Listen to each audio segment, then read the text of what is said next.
Richard back out, and he's going to take you to the next stage, and then I'll be back later in the afternoon. But Richard, come on out. Ooh, look at that. In the Muse colors, of course. So I think this was a fascinating session, and I think that it really actually talks to the changing face of hospitality. And one thing that we're seeing, and we're very much a recipient of this, I think we've made a big splash about the amount of investment that we've had as a company, but there's a lot more investment coming into this area. There's a lot of really innovative, interesting concepts that are hitting hospitality, and it's what we wanted to talk about in this next panel. So with this, I wanted to welcome on stage Dennis, the CFO of the Social Hub, Nico, the co-founder and CEO of BobW, and Marina from JP Morgan. So welcome all on the stage.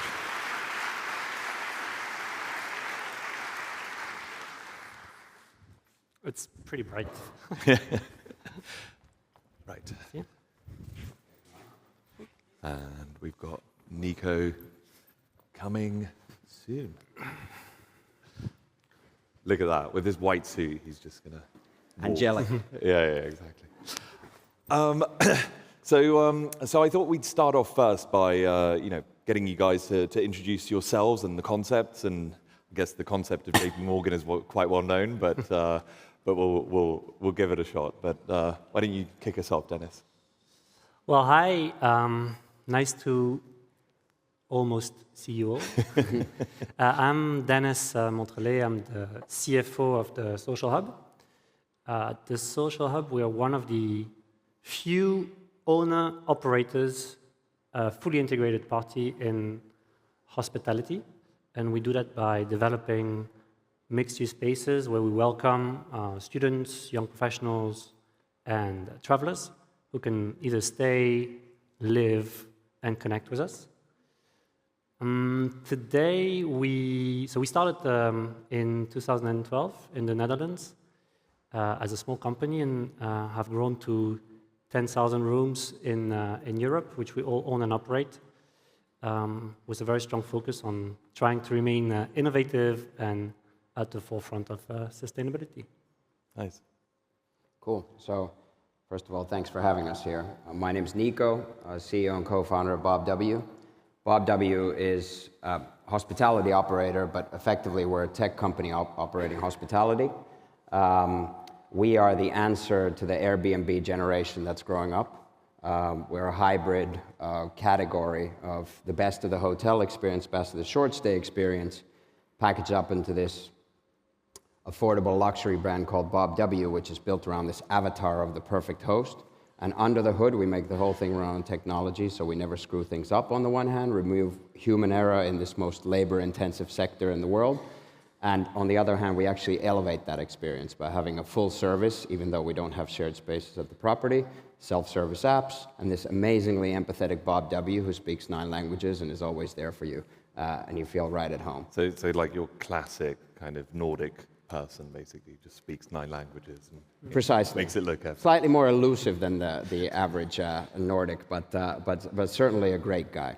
And then, so we build our own tech. We are a fast-growing company that's growth capital backed. We operate today 40 apart hotels, which is effectively what the physical product looks like, across 17 cities in 10 countries, and really are on track to, and with this sort of mission and vision to be the most loved hospitality brand on the market, and really be the brand that is synonymous with this professionalized form of short stay rental world, coming from all aspects, from the fact that we're in commercial properties to really setting the bar to a new level.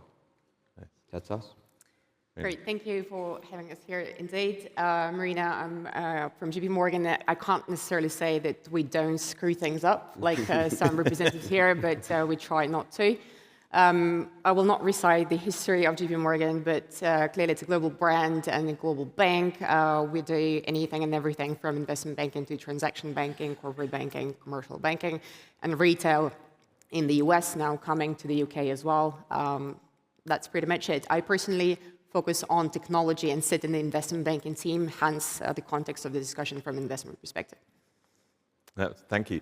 So I think that, Dennis, I'll start with you. I think that, one of the interesting things is that you're almost a kind of throwback in some ways because, whilst I think that the model is very innovative, I always like to kind of explain you guys as kind of a city within cities, community within communities, basically, that you're actually kind of building, very much kind of physically building. I think that there we've got the picture of the TSH site in Florence. Exactly. And it really is like, if anyone's been to Florence in the last couple of years, you've just seen, this entire kind of city spring up basically in there.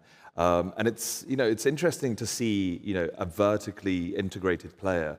Do you think about that as an advantage or disadvantage when you're raising money and when you're actually thinking about that? Well, I mean, first, I really do invite you to come to Florence. I think it's a fantastic location. We already have one which is open, has the best view on the entire Duomo of Florence, so definitely worth a visit. And we also have another 22 locations in Europe. So again, I really invite you, if you haven't had a chance yet, to come and stay with us. The picture you can see here on the, I guess, left side here is an 80,000 square meter real estate development project. And as you said, a city within a city, it's probably one of the biggest developments in a city like Florence, which is quite a small one. And what do we include in there? And this is what we found super interesting, and I'll come back to your question on the merits of operating your own real estate. It's a 500-room social hub. But in addition to that, we have co-working space, close to 3,000 spaces of co-working in there. We have parking to cater to the nearby train station, 800 parking units. We have residential on the back, which will be partially affordable, partially free market. We have retail on the ground floor. So this becomes a pure destination within the city. And although we started this a while ago, and I guess these are some of the disadvantages of being asset heavy, it takes a bit of time. I think we bought this project in 2017, 18, and then you have to go through planning, build it, develop it, pandemics, finance it, etc. So there's a lot of work to be done there. But when it does come alive, you own a massive, impressive piece of real estate in one of the most famous cities in the world. And then you can activate that with your concept. So coming back to your question in terms of having the merits of owning your real estate, we have teamed up with initially private equity, so real estate private equity money. First days were Carlyle, then Airmont Capital or Perella Weinberg, for those who may know them. And more recently, in 2012, we were lucky or got the chance to get two of the world's leading pension funds to join us in our journey. And these funds have the merit of having a fairly long-term view because of the real estate nature of what we do, and also value the fact that you can enhance the value of the real estate thanks to the operational expertise and the brand that you have, but the other way around, that your real estate also contributes to the value you're creating on your brand.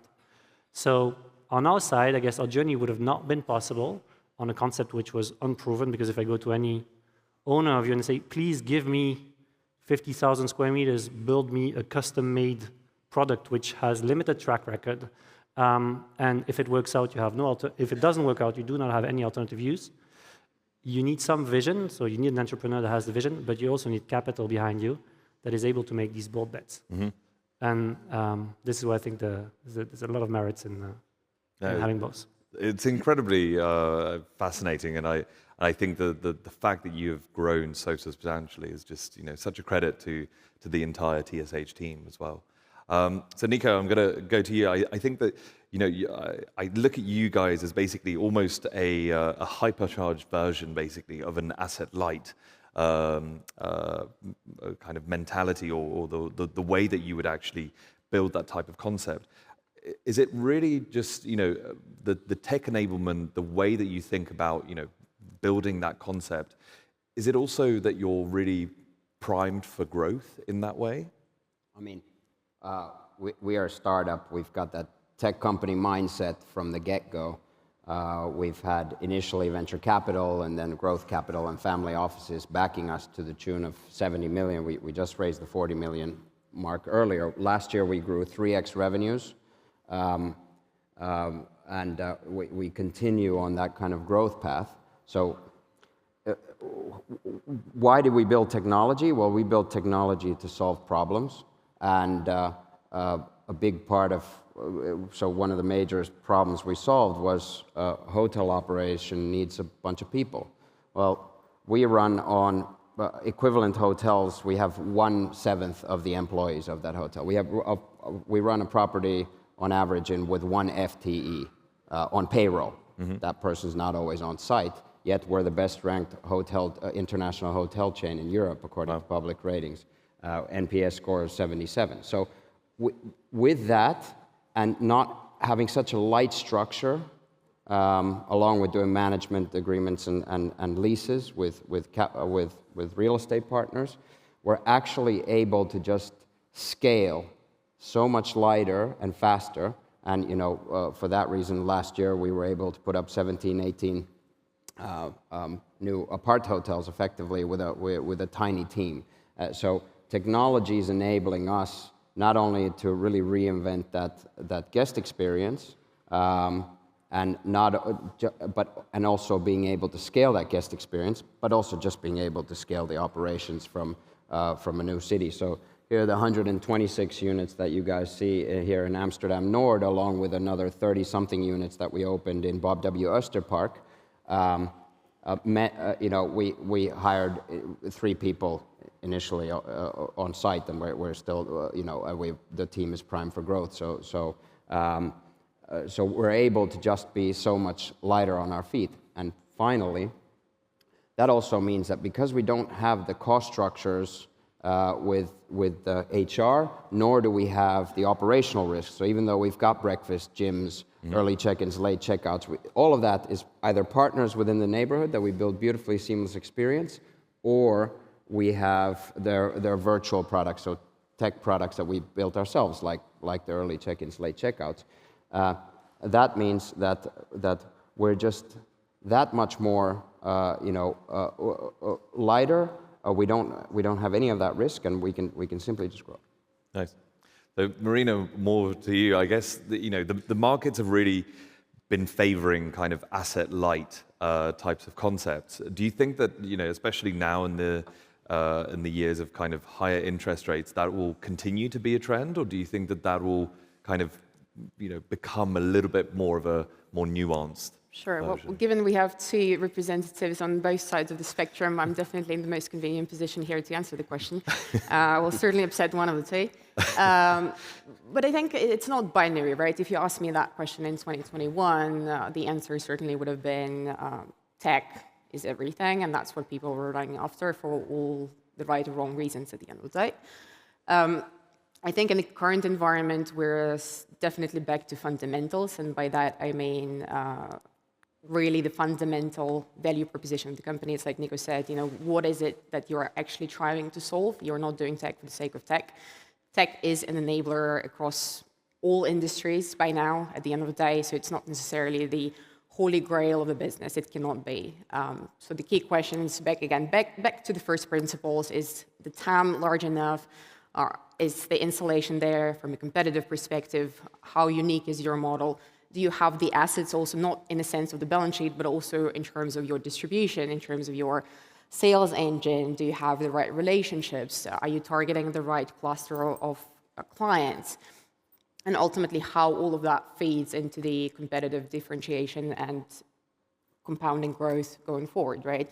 The same sort of lens applies to growth companies and more so to more mature models, because there's clearly always talk around competitive pressure from a tech perspective whenever you go and look at some more legacy or more mature incumbent models. From a growth company's perspective, I think it's quite interesting that, let's say, a year ago, the discussion would have been around, well, is your tech defensible? We're now talking about AI. We've just done an hour-long session on that, which is quite entertaining. But ultimately, a year ago, people would actually go and dig into technology due diligence, asking themselves a question whether the model can be replicated if it's tech only. So again, back to the principles around sales, distribution, supplier relationships. So all of that to say, and to answer your question, it's ultimately predicated on what you're trying to achieve and who you're speaking to. I think it's fundamentally important that you're speaking to the right type of investors, because it's absolutely counterproductive to be talking to tech investors if you're a balance sheet business, another way around, right? You don't need to go far. You don't necessarily need to own real estate assets. I'll give you a very simple example. In, let's say, fintech more broadly or financial technology more broadly, even a lending provider, which is clearly a model right now enabled by tech in all aspects, whether it's UX, whether it's data processing, whether it's underwriting, will still not be a suitable proposition for a tech-only investor. In simple terms, most of them will not necessarily understand the premise, the genesis, and ultimately the investment case. So, long story short, you need to know your audience and address the right audience to get the right outcome. Yeah, I think that's really fascinating, and I think that, you know, to a certain extent, you know, the idea of some businesses basically being either tech or kind of real businesses. I think that the kind of the dichotomy that you see definitely is, for example, in the kind of the Magnificent Seven, when you see that the kind of growth rate of those, but the rest of the market seems to be kind of coalescing into a more kind of normal way of operating. And I feel that actually there isn't really that much of a difference between being tech-enabled, because to a certain extent, most businesses today are tech-enabled. But I do think that there is a huge transformation in the way that people think about, for example, real estate, and the way that we think about communities powering real estate, the way that you can kind of, you know, monetize your guests or your communities. And I'll have a question for you later about whether you think community-adjusted EBITDA is coming back or not. Not answering that. But do you see, for example, you know, in the concept is the social hub, you know, that you have there. Do you see that the way that you then build these kind of mixed-use real estate assets? Do you think that, you know, is the thesis that long term, because of the fact that you have this community, because of the fact that you have all of these different sites, that you're able to actually kind of monetize that community in a better way than just your classic kind of loyalty system, because you're essentially kind of offering all of those different use cases, all of those different types of experiences. So it's in a way, it's a kind of combination of many different kind of Disney parks, basically. I think it's a very valid question, and as the CFO of the group, that's usually what investors ask us. It's great story, you know, what are you doing about it, and obviously, how do I get a return in the end, which is an important part of it. As you probably know, we're working on a lot of initiatives which enable us to really stay close to our guests. And I think that what's nice with us, and I think you probably have that a bit as well, people stay with us for a fairly long period of time. And we get them, or they join us, coming out of their parents' home. So we have a very young, international, most of the time, open-minded guest that is staying within our building, interacting with our events, our teams, our co-workers for 6, 12, 18 months sometimes. So there is something to be done with them. And although I'm not going to announce what we're going to do in the coming months, I'll leave that to our product team to do. But there's obviously a lot of ways to monetize that. And I always like to look at it like, how do we deliver a better experience to our customer? And this was ultimately pay off, rather than trying to find the magic bullet in terms of where will be the pure revenue to cost item. One item I found very interesting, and I hadn't really seen it coming that fast, and I'm now pivoting back to the real estate side, is that we have a fundamental issue I think in Europe, and Amsterdam is a good example, but if you go to Paris, the same, or in London, with housing capacity to have people which are not making extraordinary amount of money living, for example, in the center of Amsterdam. I mean, this is probably the biggest discussion that is happening in this country at the moment. And it's very hard to cater for that because everybody wants high land values, high sales values, more ESG investments, and all this comes at a cost. So somebody ultimately needs to pay for that. If you've been, some of you, in La Défense in Paris, so I'm French, I know the city quite well. I think office vacancy in La Défense, like the one which is about leases, so not the physical one, is north of getting close to 20%. So you've got the second biggest office space in one of the key capital European cities, which is 20% empty. And if you look at the physical occupancy of it, so like who's actually going over there, and would you take the tube to go to La Défense, to then go up Société Générale and sit in a cubicle, that is obviously less of a modern trend, I would say. And then you want to attract talent, and they look at you and they're like, I'd rather work from the social hub Barcelona. I mean, that's what we get. So when you have a conversation with La Défense, with the city of Paris, and you show them what we do, and we tell them, hey, we're bringing different people in the building. So we're bringing co-workers, we're bringing students, we're bringing young professionals, and hotel. Second, like gentrification as a service. So we tell them, we're actually bringing more people back in. Second, we come from a development perspective. So not only do we tell you we'll do it, but we actually invest in the buildings alongside with the capital we have.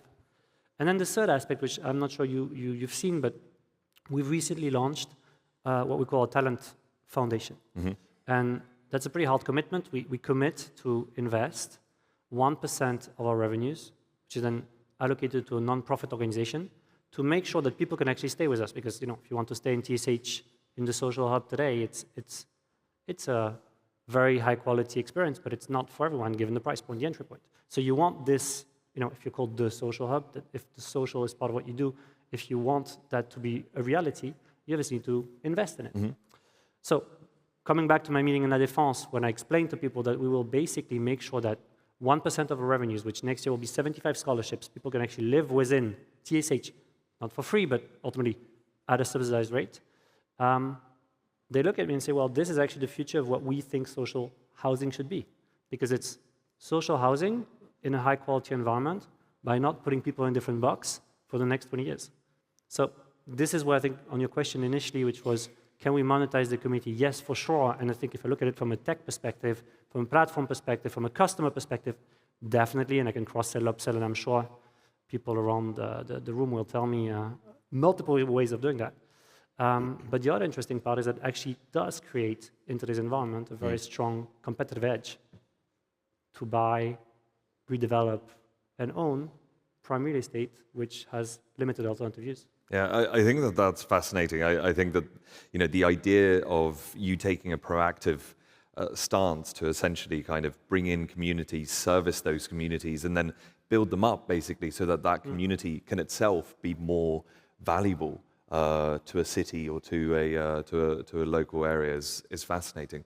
I think with that, Nico, I'm going to pass it on to you. We talk about the idea that hospitality will eat real estate, and I love the fact that I can see you guys taking over some of these office spaces and things like that. And we definitely think that this should be a trend. We think that the idea of somebody building any commercial real estate, basically, it feels like in this day and age when you can just go on and use any coffee shop as your office, why would you need to actually have commercial real estate in our cities? Do you see that that's a growth vertical for you? Is that where you're kind of targeting your next development? So we're doing a lot of that. We're seeing a lot of office conversion. We just signed a project or publicized a project where we're doing 99 units in the city center of Helsinki with a sort of end-of-life office in prime location, and us being more flexible than a typical hotel, we can go in there and actually that can be converted into our purposes for the short stay apartments, and then. There's a benefit to that. I mean, we're all seeing in most cities across Europe or in the metropolitan areas, we're seeing people are not coming to the offices. Retail is suffering even more. There are not enough people there to go to the cafes, to spend the money in the little boutiques, and as a result of that, we're seeing this effect where they're disappearing. So effectively you've got 99 units worth of empty office space in the city, which those people aren't in the building, so they're not going to the local cafe or restaurant. And so we see that this is where hospitality has a large opportunity of rejuvenating that when the purpose isn't to do 9 to 5 at the office anymore and then use those services. So the format is changing, and that's where hospitality has a great opportunity. And because our model is to be a full-service hospitality operator without actually having the operational risk of the shared spaces, we partner up with that neighborhood. So we always have a gym included in the price, which is an amazing gym with local people, and we're servicing that local partner. Yep. We do the same thing with the cafes. You look at the interiors of the apartments. We have local artists on the wall, ceramists that have done the coffee cups for us. We employ the local community, and we bring the neighborhood to life for the guest. So we then have a different take than the social hub, which is a great concept and loved by guests, where we kind of recognize that our guests, whether they're coming for nights, weeks, or months, they are showing to Copenhagen to experience Copenhagen. Nice. And so we want to bring that neighborhood to life. And I think that there's an opportunity to not just for the operators, but also for the cities to pump life back into these areas which are suffering as people are not coming there for the 9 to 5 anymore. Yeah, I think it's kind of fascinating, and hospitality companies are very good at that. I think that when you think of a great hotel, when you think of a great concept, basically that you see, I think that people do want to be associated with the types of people that actually kind of come there. So, I would joke about gentrification as a service, but I actually think it's a pretty good tagline, actually, and probably a good service that you can do for specific cities and things like that. Now, Marina, I'm going to come to you because I think Jamie Dimon has a very good phrase about everyone coming back to the city. I've seen that development in the middle of New York. That X structure. So seeing how much money that's going to cost, I'm pretty sure that he wants everyone in that office. But do you see any of these types of models? I think that generally prop tech or kind of properties in general are undergoing a bit of a change. That the idea of seeing who is actually kind of living in those spaces, who it's attracting. That seems to be still nascent, but it seems to be a model that's basically kind of expanding. Or do you think that that's ultimately all of these different asset classes will be kind of classed in the same way? Look, it's a great question. I was about to say that our CEO is pretty vocal about everyone having to work from the office. No two ways about it. It's 5 days in the office, so you don't need to guess, really. I'm also not very familiar with the 9 to 5 concept being a banker, so that's another one that I would struggle with. But look, other than that, which is a separate world altogether, I think you're absolutely right. There is a lot of convergence across the models, across properties. I love the point you made around ESG. I mean, social community aspect is very important from an investment standpoint. So this is something that certain clusters of investors are tracking, and this is essentially the selling point for someone like yourself. Clearly, flexibility not only in terms of consumer consumption of various products, whether it's on-demand delivery, whether it's on-demand content, on-demand mobility. You talked about Uber in a very eloquent way. It's exactly the same concept coming into real estate. It's just much more difficult to actually execute on and to really bring to life. And by the way, as a former employee of Société Générale, I would love to see La Défense Towers getting converted into a social hub too. So we would certainly support that mission. But I think people who are actually thinking really a decade in advance and sort of trying to envision what that would look like, the new city format, those are probably the winners who need to start today. You're already doing that.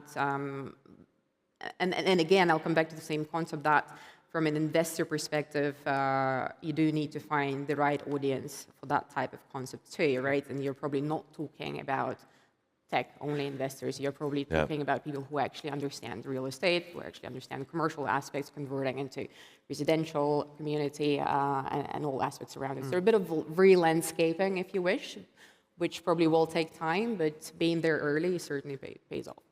Nice. Yeah, I love the re-landscaping. That's a great thing. So let's try and kick it to the audience. So Sean asked, which indicators have top spot on your BI dashboards nowadays? Is it community adjusted EBITDA for you? Is it the kind of the yield per employee hour that you're thinking about? Or I come from a VC tech background, so I'm a tech entrepreneur for 13 years, so I had no idea what EBITDA was up until last year. Me neither, it's the same for bankers. But as we all know, in last year, 2/3 of growth capital disappeared off the market. And as a result of that, all of a sudden, money that used to tell you, grow, grow, grow at all costs, is saying, grow, grow, grow at all costs, but also be profitable, also be sustainably, in a sustainable business, et cetera, et cetera. So the expectations higher and more and faster and more profitable. So actually for us, we certainly are looking at not just growth, but we're looking at EBITDA, RevPAR, GOP. Nice. But is there one metric above all that you would look to? I mean, we like to we like to look at GOP to understand how profitably actually the properties are running. We've got a BI team as well, so it's tough to.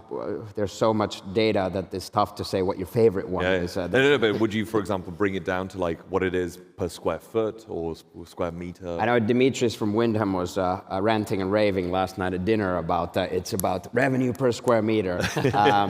I think that's probably a good focus to be having, and for us, it's ultimately about making sure that we have profitable buildings, which rent cover ratio is a pretty clear way of seeing how healthy you are. Nice. Obviously, we have a bunch of financial dashboards that we look at to make sure things go in the right direction. But I think taking a bit of a step back, what I've noticed is that when the eNPS is up, then usually business performs pretty well.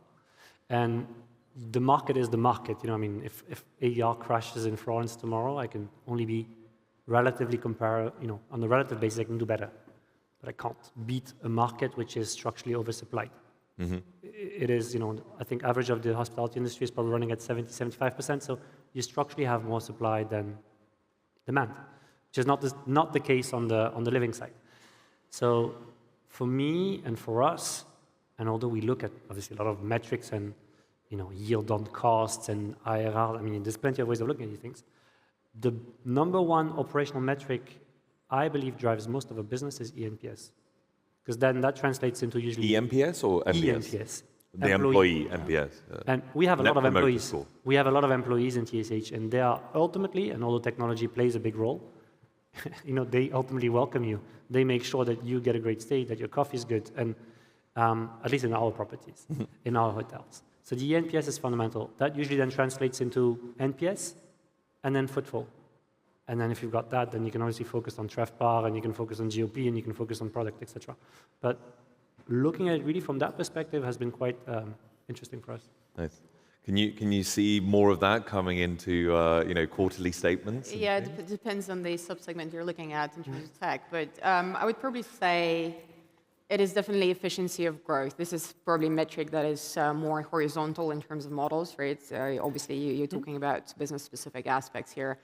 But in my mind, if $1 of investment returns 3, it's a sin not to invest. And that's exactly where investors get comfortable with enterprise or mid-market SaaS models or investment in propositions which are potentially longer return cycle, but is still very evidently profitable. Yeah. And that's what we sort of label as structural profitability at the end of the day, whether you look at gross profit. So it does not have to be heavily adjusted community EBITDA, whatever it is. But really the ROI and what you're putting into the business should be self-evident and transparent. And do you see that the lengths of the kind of the aperture of how investors look, or is it just very kind of specialized that family offices will look very long, or basically most financial investors very short? Or Well, obviously that depends on the style of investment at the end of the day, right? And then return.